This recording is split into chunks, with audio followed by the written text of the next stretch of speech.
साहेब तुमचं खूप खूप स्वागत.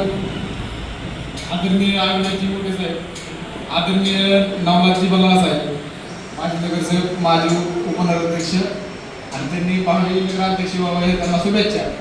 आदरणीय गणेशजी भाईचे असतील, आमचे नगरसेवक आदरणीय सतीशजी भाईचे असतील, आदरणीय सुरेंद्र जेवढे असतील, कोणाची नावं राहिली असतील तर दिलगिरी व्यक्त करतो. सॉरी, दादांचं काम जर पाहिलं, सॉरी, छत्रपती शिवाजी महाराज, तथागत गौतम बुद्ध, भारतरत्न डॉक्टर बाबासाहेब आंबेडकर, लोकशाही रामभाऊ साठे यांना त्रिवार वंदन करून मी माझ्या भाषणाला सुरुवात करतो. तर दादांनी मोठ्या प्रमाणात विकास केलेला आहे. सांगायला आपण काय कमी पडतोय का काय? मागच्या वेळेस जे झालं ते विसरून जावा. लढायची असती, माग हटायचं नसतं, खचायचं नसतं, पुढं चालत राहायचं असतं, पुढं पळत राहायचं असतं. यावेळेस दादांना आपण नक्कीच विजय करू ही संकल्पना बाळगा. 20 तारखेला घरातून लोकांना बाहेर काढा, पूर्ण मतदान करून घ्या.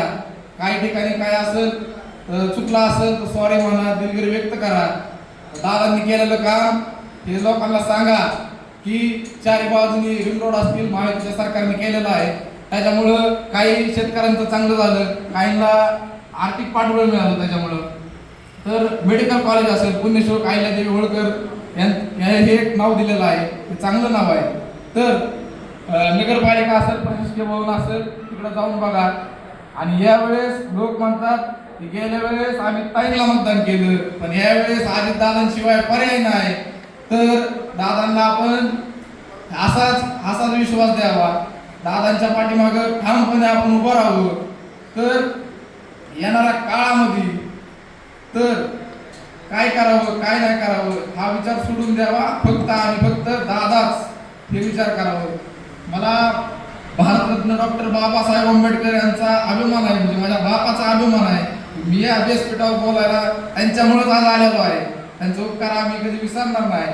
पण बाबासाहेबांनी सांगितलंय आम्हाला, लढला नाहीस तरी चालेल पण विकला जाऊ नको. पण काही लोक, अक्कासाहेब तुम्हाला सांगतो, काही लोक कुटुंबातली बाप इकडे तर पोरग इकडे असं आहे. पण आमच्या समाजामधील प्रत्येक घरातील लोक तुमच्या पाठीमाग आहे, हा मला अभिमान आहे.